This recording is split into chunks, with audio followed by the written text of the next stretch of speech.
take our seat. So if that means lifting up a little, sitting back down, and just take a breath. No fancy movements, just take a breath and arrive. This is also an opportunity to turn off cell phones, close doors, do whatever you need to do to be fully present for this next hour, these next 60 minutes. A reminder to please stay muted unless you're speaking. We are recording this conversation, and of course it is your choice to have your camera off. It does add to the feeling of the casual conversation if you choose to keep it on, but absolutely your choice. We're here to have a conversation about reimagining resilience. And to do that, I think we have to start out with what we think resilience is, or what it takes to be resilient. So I'm going to ask you to take a moment to put into the chat a word or two, something that either defines resilience for you or what qualities that you think resilience require. And you can do that, as things come up. This evening, we're going to be hearing truly amazing stories of resilience. You will learn Mary Fran's, Kristin's, and Lisa's stories through their words. And it's in their telling that you will learn who they are and how they came to be resilience experts. As you listen to their stories, you may wish to ask a question. You may find yourself nodding and wanting to make a comment like, oh yeah. Put it in there, put it in the comment, into the chat box. This is meant to be a casual conversation. If you want to say something out loud, you're welcome to unmute. That can get a little bit interesting, so we'll play with that as it goes, but feel free to try that. And again, you can also use the chat feature, which I'll be monitoring, and I will try to get to everyone, but I can't promise. So who do we have here? Who are the people who will be guiding us through their stories of resilience and sharing their systems of cultivating resilience for us, so that when we find ourselves in sticky situations, we'll have the tools to meet ourselves where we are. In no special order, I'm going to start with the brilliantly resilient team of Mary Fran Bontempo and Kristin Smedley. Mary Fran and Kristin founded Brilliantly Resilient, an empowering roadmap to overcoming life's challenges in 2020, of all times, 2020, just prior to the pandemic. Brilliantly Resilient grew out of Kristin and Mary Fran individually managing what they call sucker punches and train wrecks, stories that you'll hear in a moment. They outlined their method in their recently released first book, Brilliantly Resilient: Reset, Rise, and Reveal Your Brilliance, which is already an Amazon bestseller. They offer many self-help programs, including a series of master classes on important topics, including divorce, addiction recovery, a 5-day resilience challenge, and small group coaching. Mary Fran and Kristin have grown an international Facebook community. This brilliantly resilient community evolved into a tribe once they launched their weekly podcast, which celebrates stories of resilience.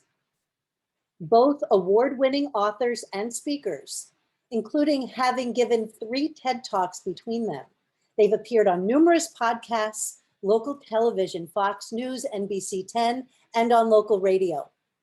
They've spoken to national audiences and locally at colleges, women's conferences, corporate settings, and faith-based organizations offering inspiring keynotes and leading motivational workshops.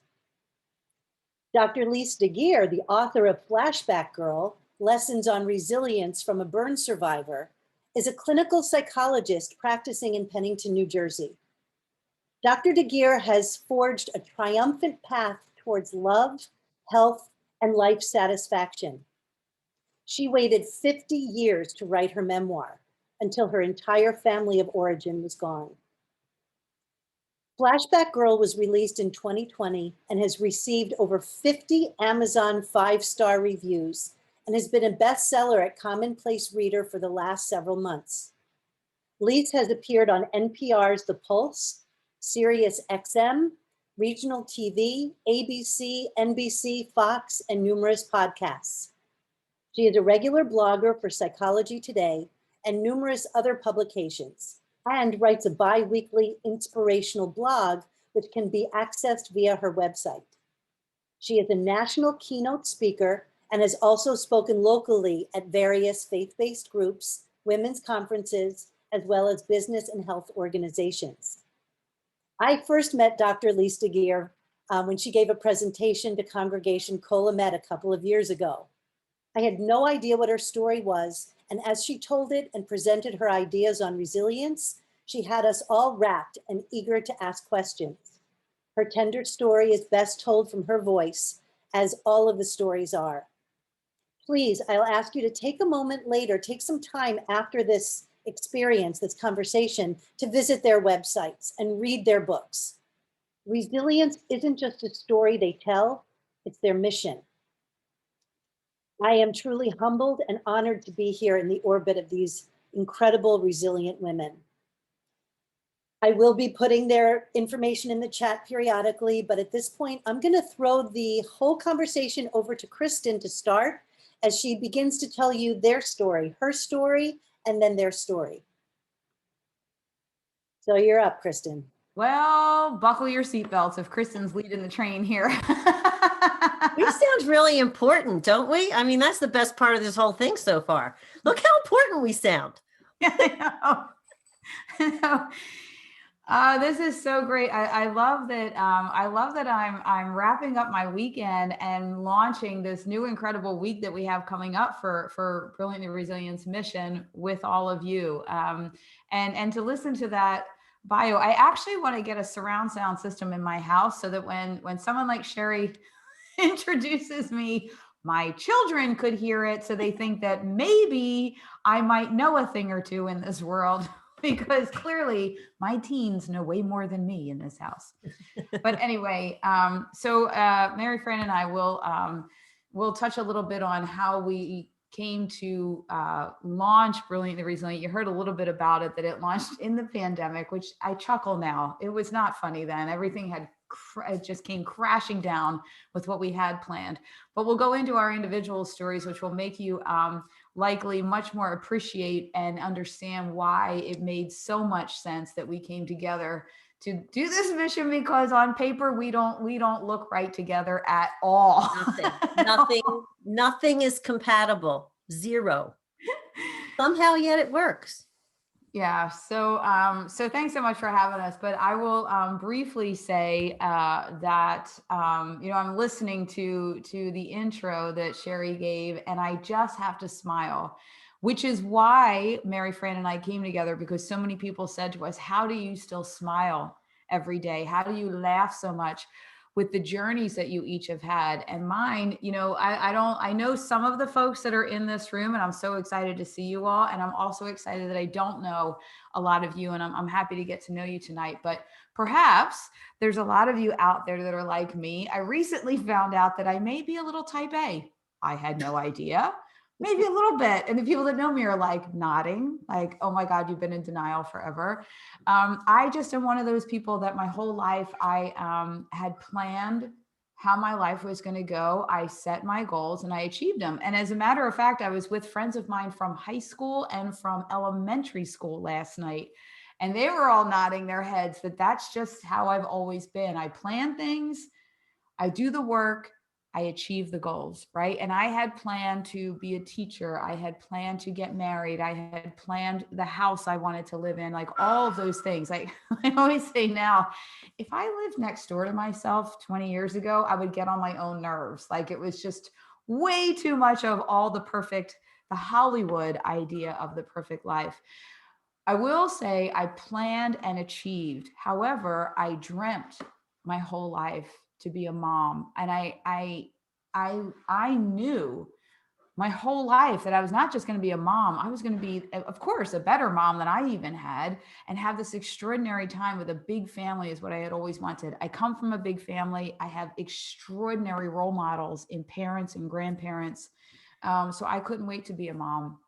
So when I was in my mid-20s, I found out I was pregnant with my first child. And it was like, I had the job, the husband, the house, the sprinkler system, the McMansion, the SUV. I had everything 21 years ago, everything I had planned.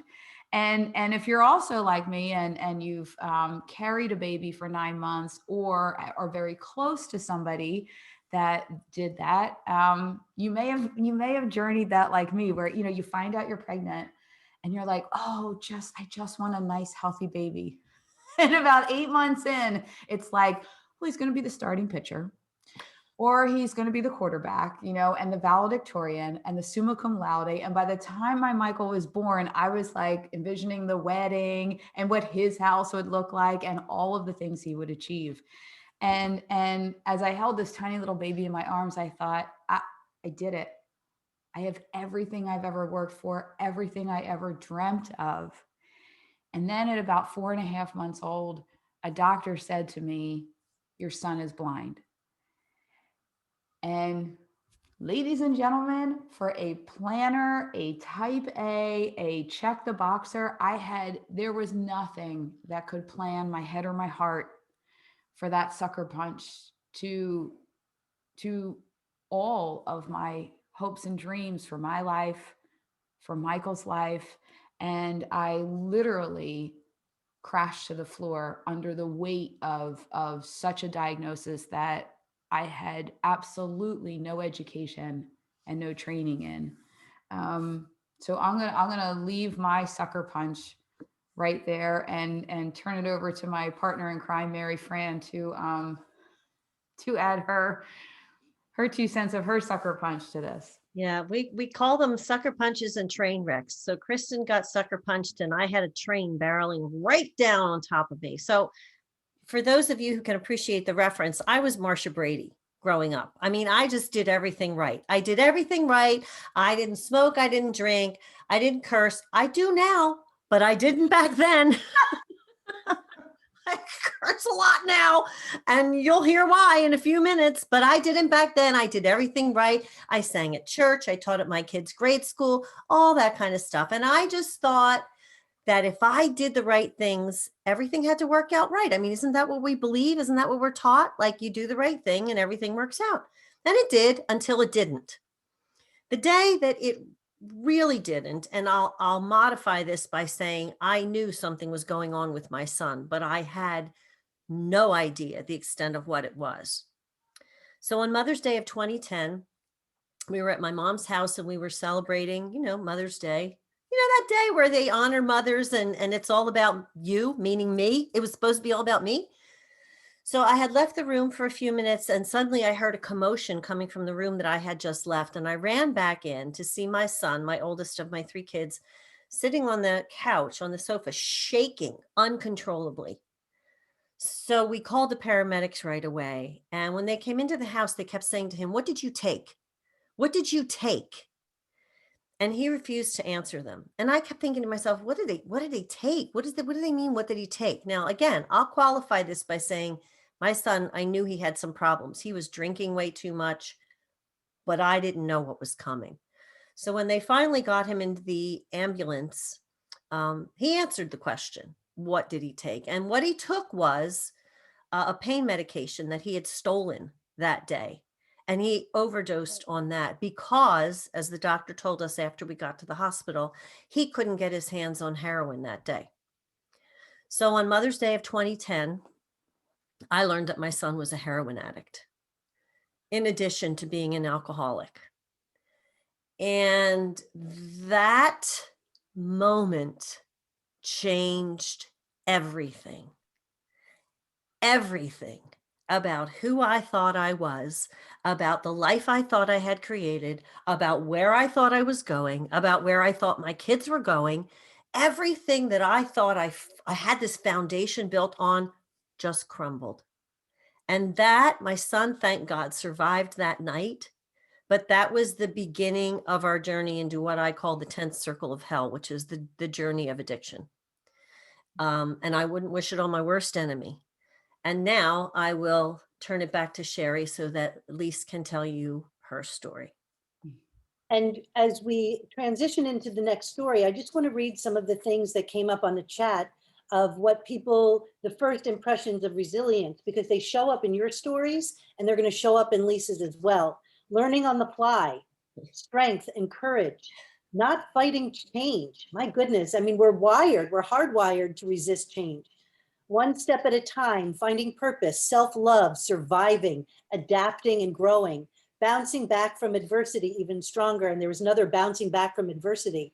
So just some of the things that we start this conversation already knowing from our own experience.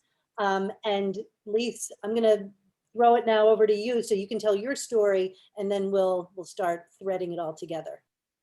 Okay, great. Hello, everybody. Good evening. So nice to see everybody.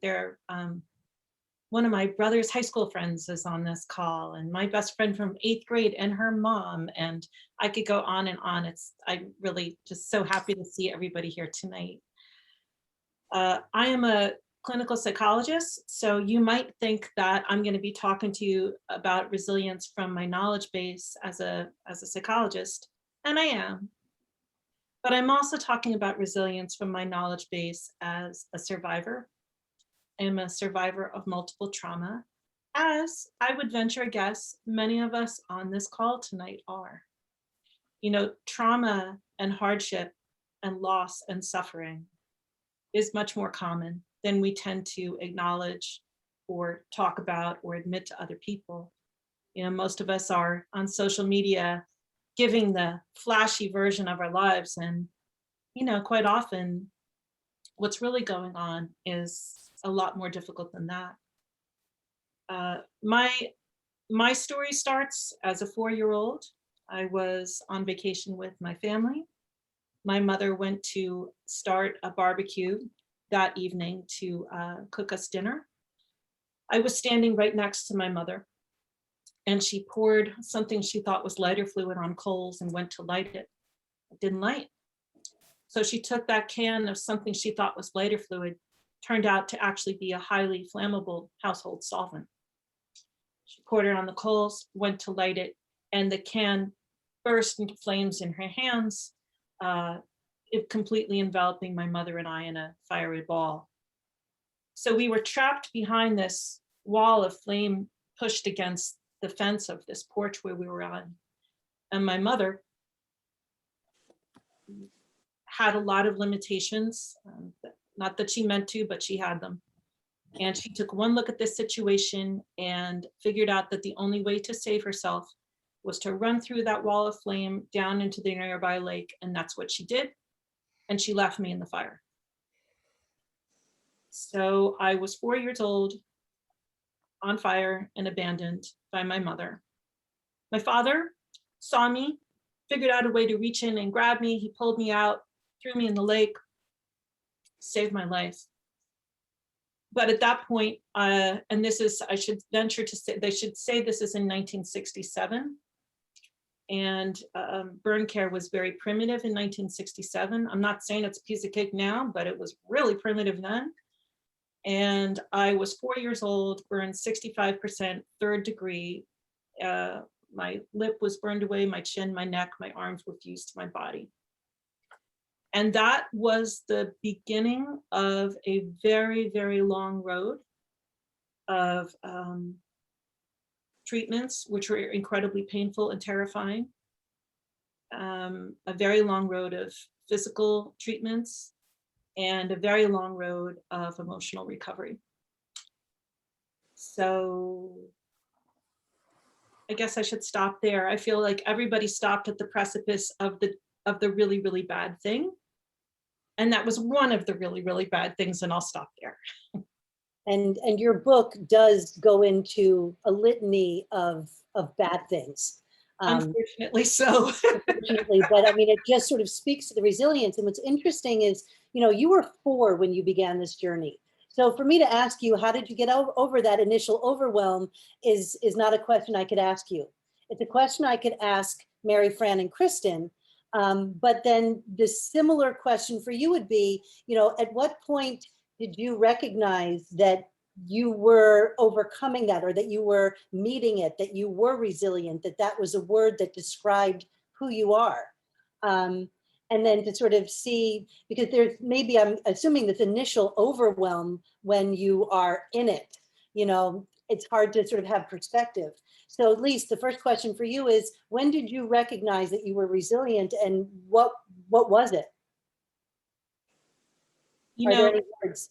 the best thing I can come up with for that question was the dawning recognition that happened for me as a child going through school.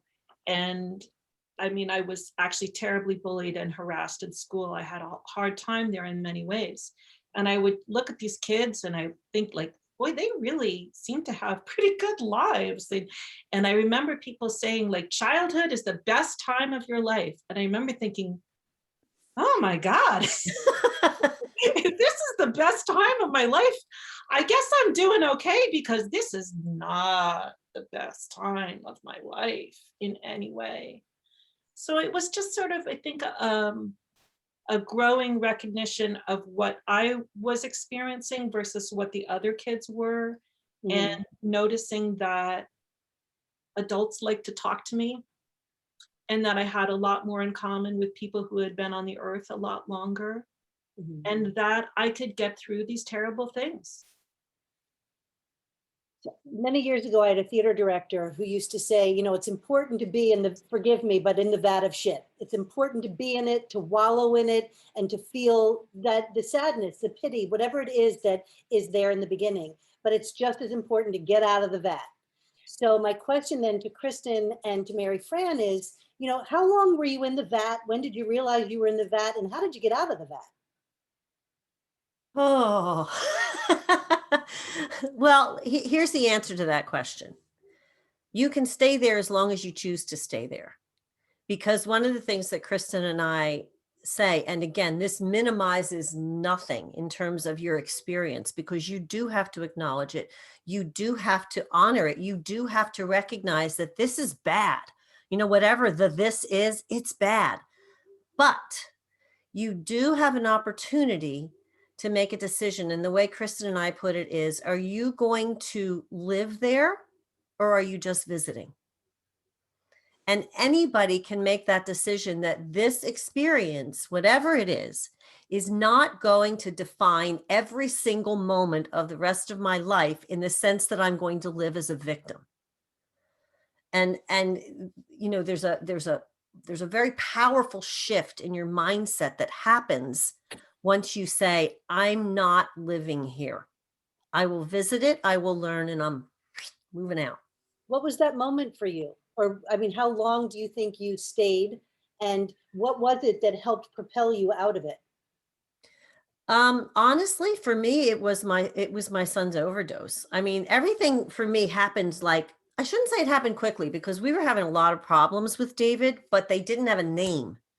So when they were named, when I knew for sure what this thing was, and don't get me wrong, things didn't just get better once that happened, but that was the moment at which I thought, all right, this is what I have to deal with.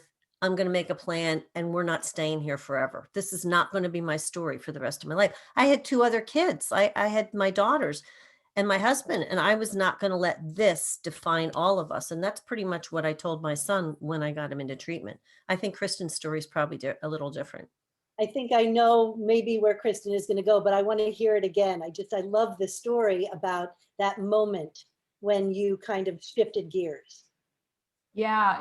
And you know, I'm not exactly proud of this part of my story, but I tell it because I find it important that I actually didn't pull myself out of the pit. I didn't necessarily make the decision on my own to stop living there and just be visiting in that pit. It was my 3.5-year-old son, Michael, because I was pregnant with my second child. And I had been, again, I said in the beginning of this that I was, you know, creating this dream life in my head for my second child.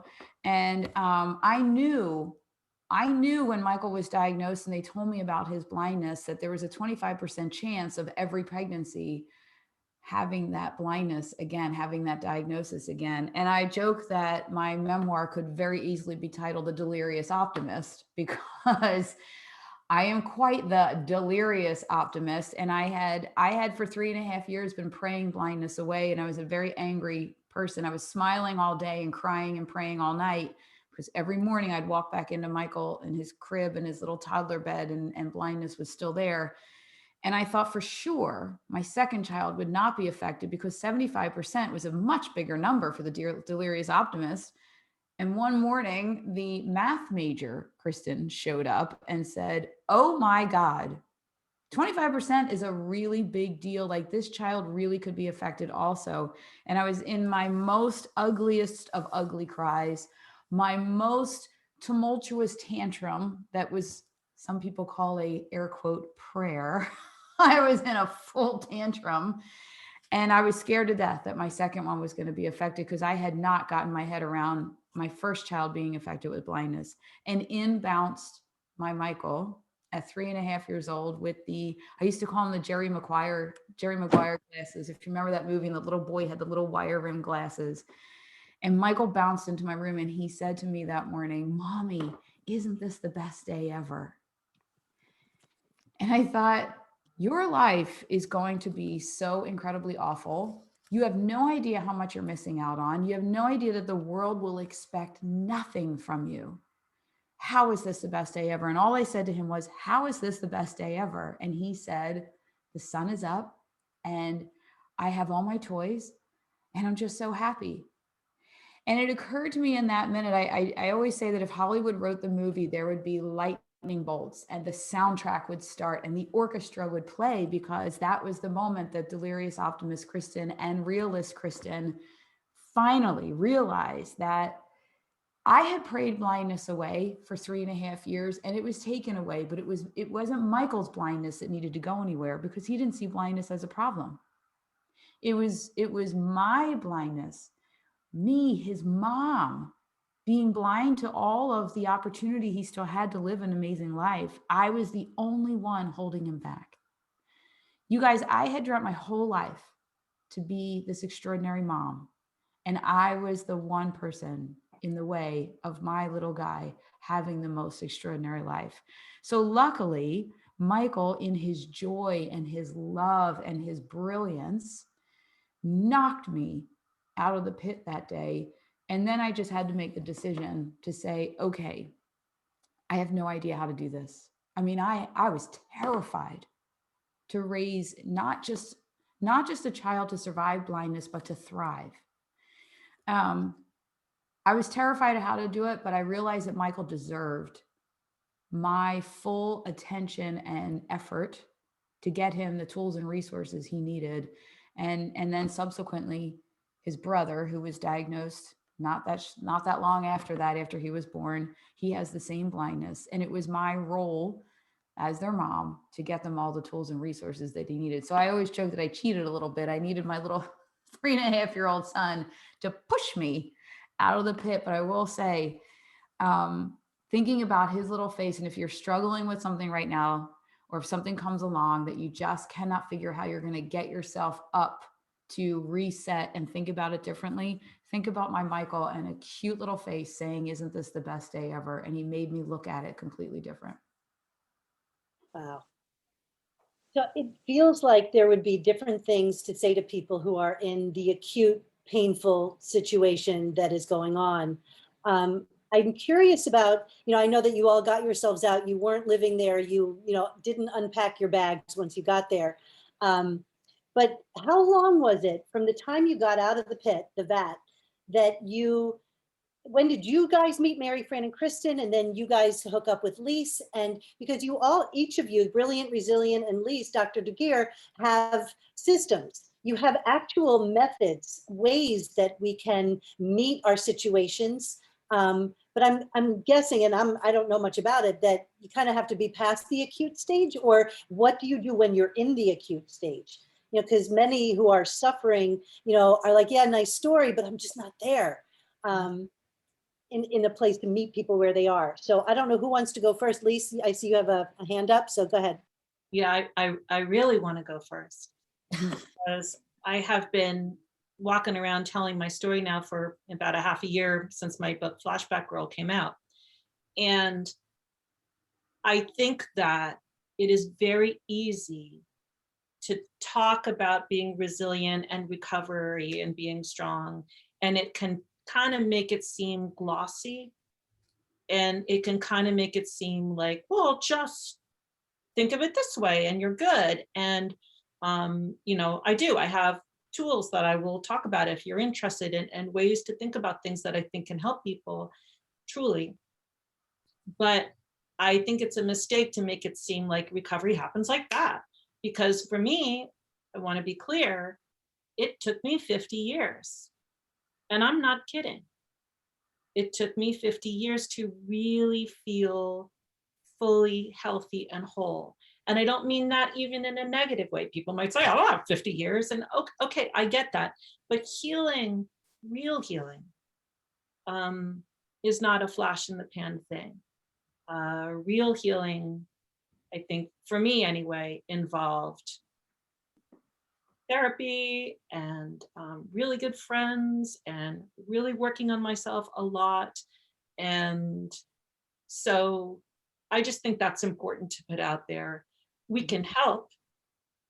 I don't mean we can't help, but it's a journey.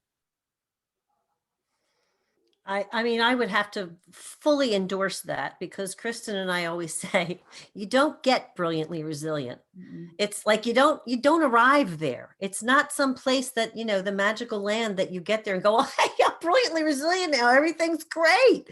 It's a process. And like Lise said, we both learned in talking to each other, Kristen and I, about our stories, that we shared some processes and a very similar process to kind of work through that. And that was why we thought we could share this with people.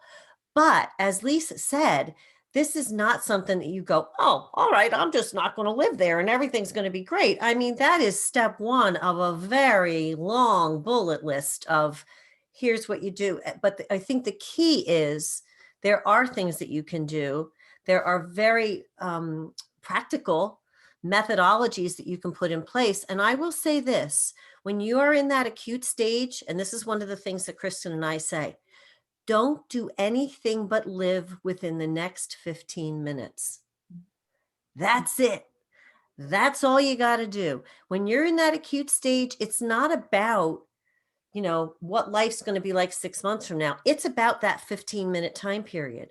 What is the one thing that you can do? One thing to get through the next 15 minutes. And guess what? That might be take a nap. Like it doesn't mean that it has to constantly be this active, I'm going to get up, like Lisa said, and pull myself up by my bootstraps. No, sometimes you sleep and you do whatever it takes. Don't you think, Kristen? Yeah, I mean, I luckily, I guess, have had many massive sucker punches that I can draw on for experience in how the acute stage looks versus the a little bit further away from that. And honestly, Mary Fran and I came together in our journeys when I was in my biggest sucker punch of all, where my marriage of 19 years ended. I woke up suddenly single. And not only that, I was up against a horrific storm of an extremely unhealthy ex-husband. And the fact that Mary Fran and I, our lives came together in a mastermind that a friend of ours put us in to grow our businesses right when my entire life and business was imploding. I know now, both of us know that was no coincidence. There is only divine intervention in the fact that the two of us have come together and have launched this program that is worldwide and landed next to Deepak Chopra. Like, there is no other reason than that, than divine intervention. But when we realized that so many people were saying to us, when they found out that we met, people that knew both of us, and then found out the two of us met, it was like, of course you two would come together and be able to teach the world about bouncing back and coming through brilliant, not broken, because we don't just get ready for the next sucker punch. It's not just about, for Mary Fran and I, like, okay, we have these tools that you are ready for the next thing that comes and you're constantly with your gloves up. That's not how we roll. Our thing is, you get through that, you change the trajectory of your life, and you're still smiling and you're finding joy and you're creating silver linings. Regardless of the shitstorm that's happening all around you, you're still finding all of the good things that are in your life, which is where we talk about brilliance, and you tune in to your gifts and talents and take your life in this whole new trajectory because of the sucker punch. And we never say that the punch is a blessing. It's terrible. Yeah, we don't It's crochet that on awful. pillows and sit on them. It's We awful. do find the good in the mess and uncover brilliance to take life in a whole new direction. I think that's a really good segue into this idea that, you know, the three of you have very compelling stories. You have these, you know, the train wreck and the sucker punches and these moments that you can look to. And we have all we're all collectively going through this global pandemic right now, that for some people, that's bringing up acute situations of trauma and survival mode. And for others, can kind of just sit back and do their thing and ride the storm. And, you know, we've all been asked to sacrifice. We've all been asked to give up things that, you know, were typical before. So in terms of resilience, for like, I'm calling it everyday resilience rather than looking to a specific event. Do you have wisdom to share with people who are just kind of waking up every day with maybe a sense of general malaise, or, you know, not really, you know, you see where I'm going? Yeah. I mean, if you guys don't mind, I'll jump in here. One of the things that struck me about Lise and her situation from the beginning was that we are born with resilience. It's inherent. We all have it. When you started learning how to walk, you didn't fall down and start to cry and go, I'll never get this right. You just got up and you started to crawl, and then you started to pull yourself up and you fell down again and you got up again. We have it built in resilience, but as kids, we don't name it. We don't know what it is. It's just telling us to get up again. So I think in Lisa's situation, and please forgive me if I'm you know, projecting onto you, but I think initially she probably just did what she had to do to survive, because as a child, that's what you do. As an adult, it's important for us to recognize that we have that. We have that resilience thing. It's already there. And again, you're not going to always feel like setting the world on fire. But one of the things, if you feel like you have this general, you know, like, as you said, Sherry, this kind of, you know, I think everybody's been feeling a major case of, Kristin and I have found, and we tell this to everybody, if you can't figure out where your brilliance is or how to get out of this, figure out how to be of service, because your brilliance lies where your heart lies. Mm-hmm. So if you can figure out some simple way to be of service, I guarantee you these natural transferable skills that are a part of you, you will bring them out in that circumstance, hopefully then see them and figure out how you can move them to other things. That's just my thought. That is a very tangible thing, and that is very useful. Thank you. Lise, yes. I just want to jump in with a little bit of science about resilience. Good. Just a little bit of science about resilience. Because part of writing this book is that I've been walking around speaking about resilience, as have Mary, Fran, and Kristin. And as a psychologist, I'm like, okay, so what is resilience? And so resilience is bouncing back from adversity. And there's a lot of things that we know help a person be resilient. There's a genetic part of resilience, believe it or not, which we can't control. And there are economic aspects of resilience, in that if you have more money and resources, you're probably going to be able to access better care and better services and more support, and live in a safer community. And then there's the mindset of resilience, which I came up with a mnemonic that encapsulates what that resilience mindset is. And so it is goals plus M&M.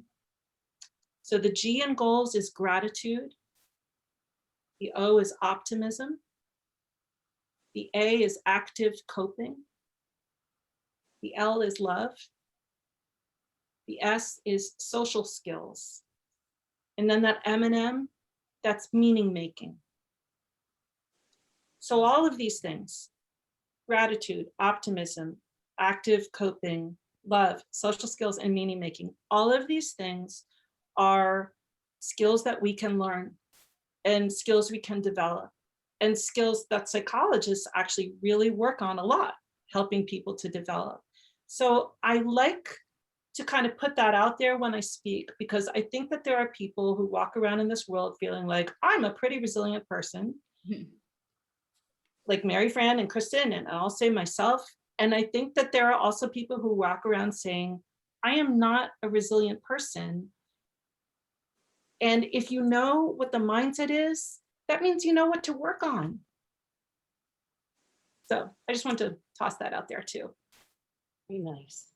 So what is the story of how, because I want to get to the people who have come, the attendees, to hear stories and questions. Also, while I'm asking this next question, if you have a story you want to tell, or if you have a comment or something that you'd like to say out loud, just put a number 1 in the chat and I'll know that there's something to go back to.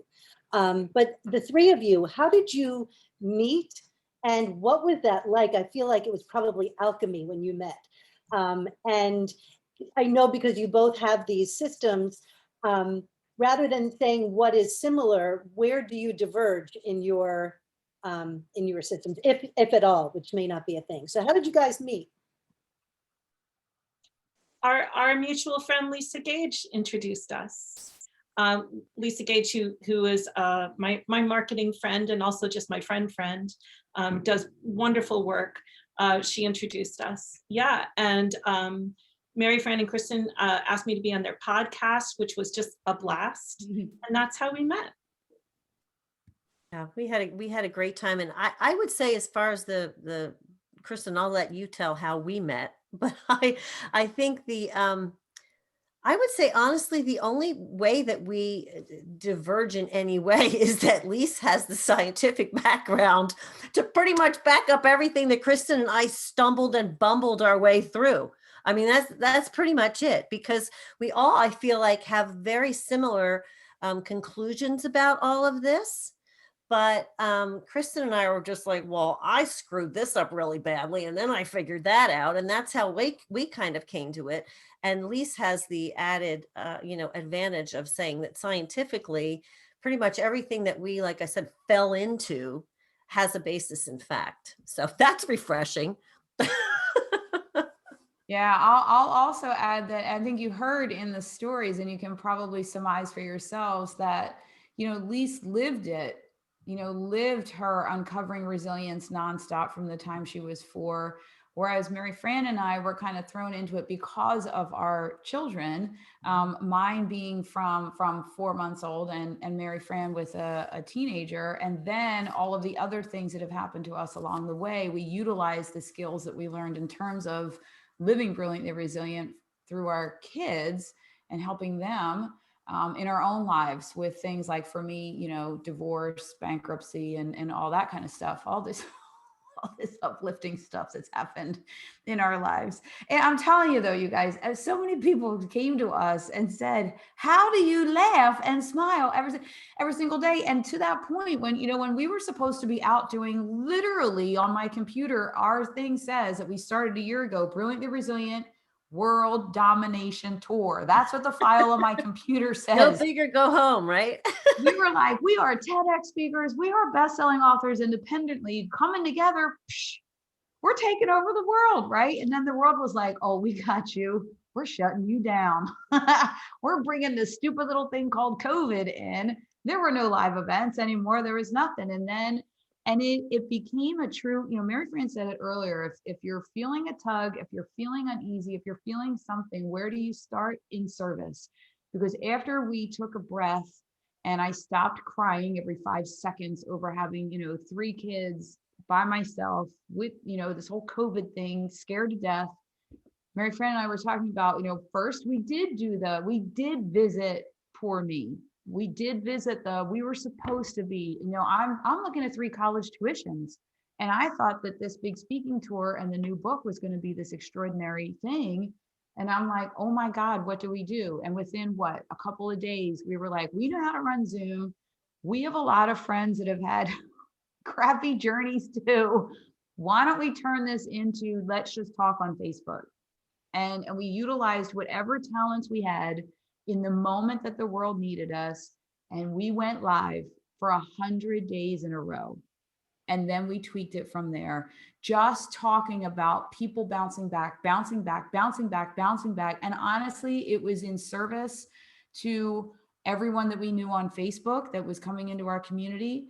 But really, I don't know where I would be without, oh my gosh, without the Brilliantly Resilient show, because, and without Mary Fran every day saying, we had to get back up. We had to go live. We had to talk to people. We had to learn strategies, because there were several times that, I was trying to guide my college kid who had already, he beat blindness. He beat all the statistics. It was the same thing that I was doing. Like, he did everything right. And then his life got turned upside down because of COVID.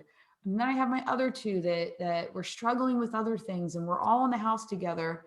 And maybe you guys did like I did. The first week we were like, hey, we're all together. We're walking the dogs. This is great. We have time together. And week 2, I was like, somebody help me. This is going to drive me crazy. And I would say Mary Fran could probably attest to, it was probably once or twice a week that I was like overwhelmed, in fear. And we had to start, Mary Fran walked me through the Brilliantly Resilient process every single day during that 100 days. Like, stop watching the news, limit your time, 15 minutes at a time. Are you really looking at this with the right lens? All of the process, I lived it for the past year. And that's why I'm able to be where I am now. But it was a true testament to this stuff works. And I had no idea that it was going to be such I'm going to call it a scientific process, because there's nothing else to call it, but it really is.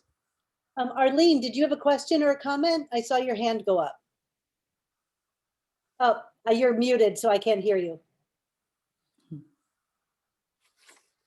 Okay. You can put it in the chat, or I didn't know if you had a question, but you're muted. Couldn't hear you. Still muted. Liz, I don't know. We have about Arlene, are you there? Hi. I was waving to my daughter, Karen Oh. Joy. Hi. Okay, awesome. We've got community here. We have about 8 minutes left, and I really want to get to some questions. I didn't see any number ones in the chat, but I had one more thing to ask. I was going to ask where you are now, but it sounds like, Kristin, you've kind of answered that for yourself, and feel free, Lise and Mary Fran, if you want to add to that.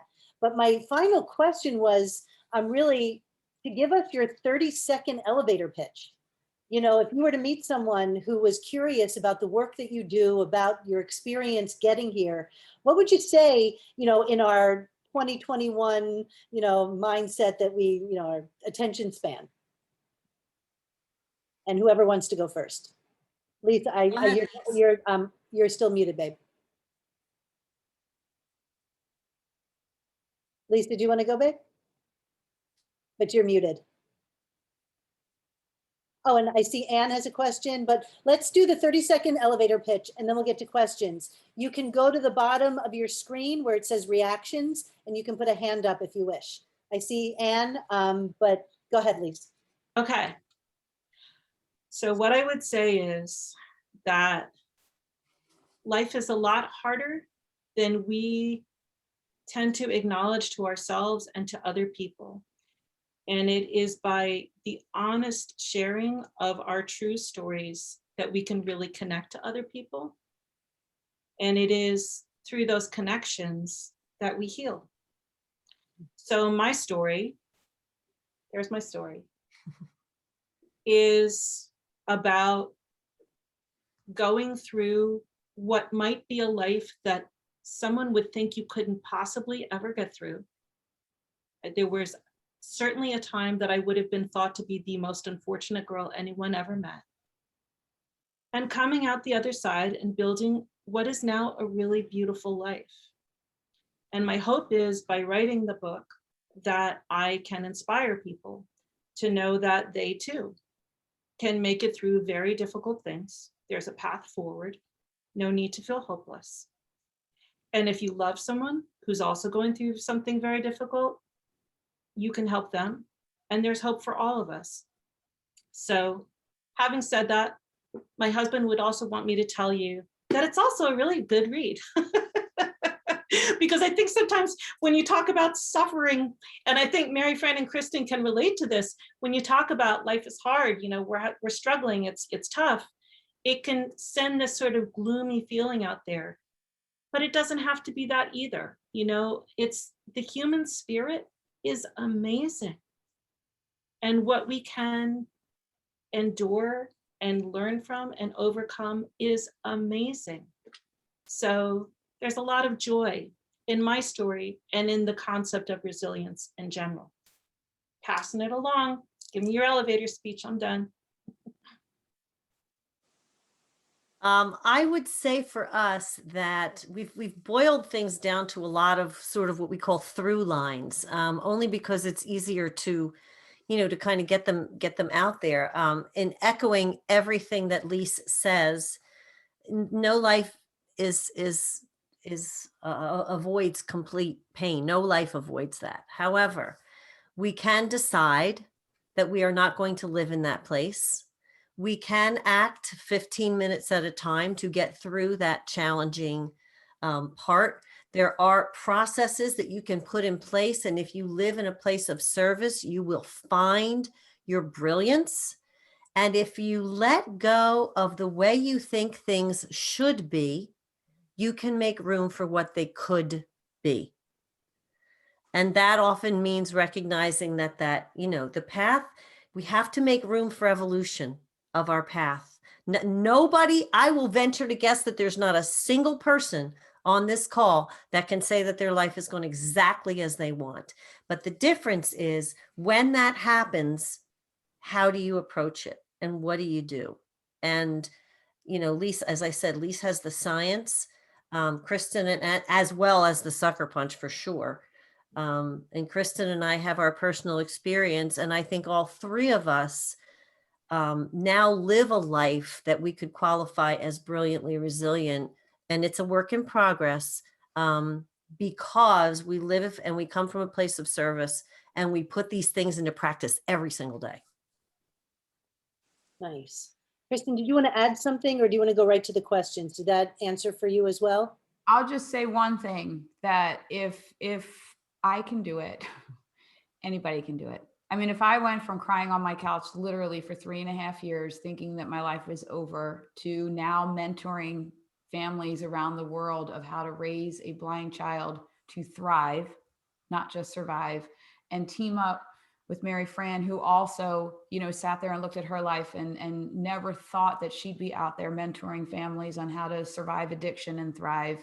And now to be doing it in terms of all sucker punches. If we can do it, you can do it. And I'll also say that, if you're feeling like you can't, we are testaments to the fact that God does not call the qualified. He qualifies the called. That's beautiful. So I'm going to throw it to you, Ann Gannon. What's your question, babe? Hi. They're all really interesting ladies. I'm enjoying this. Just one question. Do you find, all three of you, that expressing yourselves through writing your books helped you emotionally, or was it more of an outlet? Was it an internal thing or an external thing in writing your books and talking about it? Does that make sense? Yeah, go ahead. I'll take that if you like, Anne. It was both for me. Okay. I mean, my story involves a lot of things that happened that I was not allowed to talk about as a in the context of my family growing up. So it was a great relief to me to be able to put out truly what I had gone through, what my brother had gone through, what happened to my family, and what life had really been like for me. So there was a release in that for sure. And again, there was very much a wish to be able to use my story as a vehicle to connect with other people who suffer and say, if I can make it through this, amount of tragedy, I promise you, so can you. So it's for you, it started internally, is what you're saying, and then it became an external experience. Yes. Okay. In the Sharing. beginning, all I had to do, I just had to say it. I just had to really say what happened. But then it evolved. Yeah, I was going to say something very, very similar. I think that, for me, writing has always been very therapeutic. And that's proven by the fact that my first drafts have many expletives in them and are and are just rants because I've got to get it out of my system. And then once I do that, and then I go back and I read it, I go, whoa, this really affected me in a certain way. And now where can I put that? And then you start to process it. And then as Lise said, I think for Kristin and I both, okay, now I look at it and go, okay, well, I managed to get through this with a certain, set of processes or whatever. I think I'm going to put this out there to help other people. So I think it usually does start internally. I would think that it starts internally for most writers. I just want to say real quick, it is 8 o'clock right now, and I want to honor your time. If you need to go and there's something you'd like to say, please put it in the chat. I know we have a question that's in the chat that I'd like to get to, but I'd also like for Kristin to answer if she has anything else to say on that topic, the internal, external of the writing of the books. I would say it's a lot of the same stuff of Mary Fran and Lise. So I'm happy to jump on to the next question. So there was a question in the chat that said, I'd like to know how these three women deal with people who live in victimhood.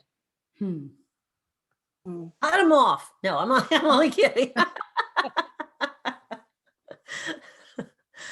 I think you have to not internalize it. I mean, one of the things that we've all learned to live with is not to absorb other people's crazy. And that's, it's easier said than done, especially if you are close to those people.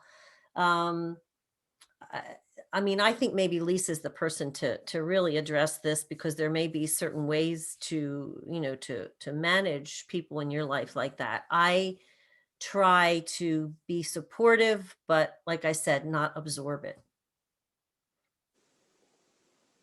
Yes, I guess Kristin, please, you continue. No, go ahead, Lise. As a psychologist, I work with all kinds of people, and some people come in ready to work on their problems, take advice, work on it, get better.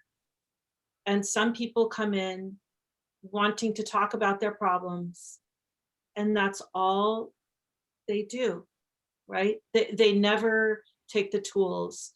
They never turn the page. And I have, listen, it's a lot harder if people who live in victimhood are people who you are in close relationship with, but I try to have great sympathy for people who live in victimhood, because it can't be fun. And I'm sure they're not living a good life. And so I try to hold that with compassion, like it must not be easy for them. Lise, does it help to say things to people directly, like, I'm sorry you feel that way? Have you ever thought about, or is it not even worth offering solutions to other people? I think I will always try to offer solutions, but some people, gosh, you can, I am sure that many of the people on this call, if they came into an office looking for help and you gave them, 3 things they could try, they would come back saying, I tried those 3 things. This one worked. This one didn't. This one helped me Tuesday, but not Thursday. And then there'd be some people who'd be like, what 3 things? What are you talking about? It was such a terrible week.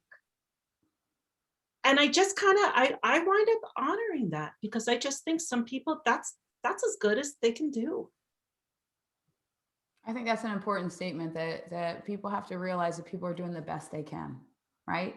And one thing I will say as a practical, I have no science behind this, but just as one practical thing with people that are close to me that live in victim, I guess I'm so sensitive to this because I have seen firsthand in my own immediate life, especially with the blindness diagnosis, I have seen what it's like when you live in victimhood with something like that, and when you live in victor, and the difference. And it is a sad, horrible thing to watch the person that cannot get out of victim mode and the circle of sorrow and horrible stuff that happens around that person and everybody they impact. So I'm very sensitive to that. And when people that are in my life are in victim mode, one very practical thing I've said, I just did it to somebody today. Tell me something you're grateful for. I've done this to people that they are just constantly in that Eeyore, the world, it's raining, it won't stop and everything's awful. Tell me something you're grateful for. And initially every single person I've done that to is pushing back. Nothing. I got nothing to be grateful for, right? They're totally victim with a capital V. And when you push back just a little bit in empathy, like Lise said, in compassion, it never fails that there's that one glimmer of, oh, wait, I can find one thing to be grateful for. And then they can spit off a few more and a few more. And it starts to change that mindset and that perception to start looking in a different direction. Thank you guys so much. And I know we're at 5 after. We did get another question, and I'm new at this, so I don't know, do I stop now or do I move into this next question? It's a good one. They're all good questions. I'm going to throw it out there, and if you have to leave, please leave, but look at the links that I put on the chat, buy the books. Look, I've read both of them. They're fantastic. This question says that she knows that, I'll read it from here. I know Lise waited until her family members had all passed to share her story. Mary, Fran, and Kristin, how did your family members feel about you revealing their struggles so publicly? I want to share my story, but I'm so scared of my family's reaction.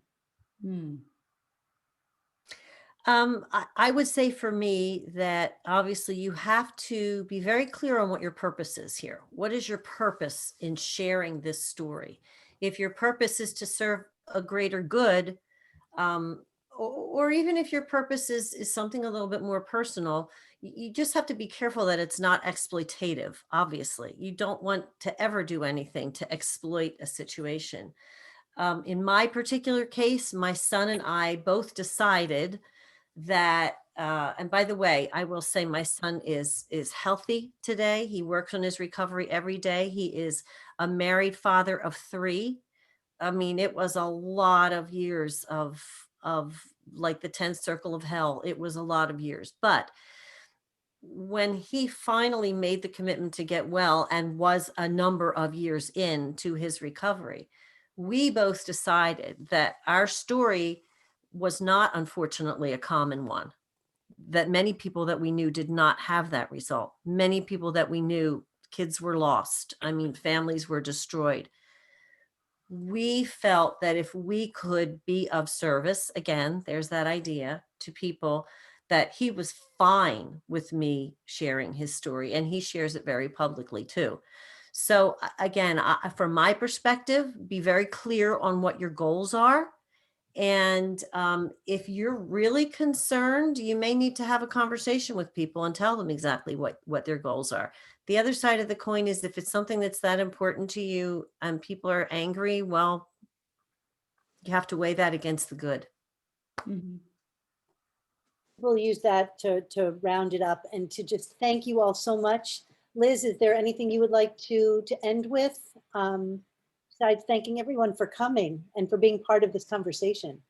Yes, thank you all for coming. We really appreciate this opportunity to connect and hear 3 wonderful, brilliant stories that give us hope for a future in our own lives. Thank you all so much. Have a good night. Thanks, everybody. Thanks for having us. Thank you. Thanks for having us. Good night, everyone. Good night. Good night. Good night. Good night. Thanks, Sherry. You're welcome. I hope that this isn't the last time we get to play.